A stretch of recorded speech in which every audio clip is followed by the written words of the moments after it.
Gising sa umaga kahit na antok pa nga ako, kailangan maghanda para pumasok sa trabaho. Sinday ng sigarilyo habang may kapeng barako. Eto aking almusal na araw-araw kong kasalo. Kailangan kong pumasok kahit mayroong trangkaso. Pag di kasi pumasok malaki ang iyong atraso. Sa nagbibigay ng sweldo kung tawagin natin amo, kailangan doble kayod para amo ay maamo. Sa sobra mong trabaho parang ang sama-sama mo. Sa iyong anak na di mo na laging maasikaso, kailangan yung buksan ang isipan na sarado. Sa buhay minsan talo at hindi laging panalo.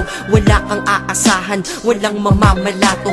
Pag di ka nagtrabaho buhay mo ay lalalato. Kahit pagod ka na ang sinasabi mo, wala to, mahirap ang mabuhay, anong magagawa ko? Kailangang magtrabaho upang mabuhay sa mundo. Kung di ka magsisi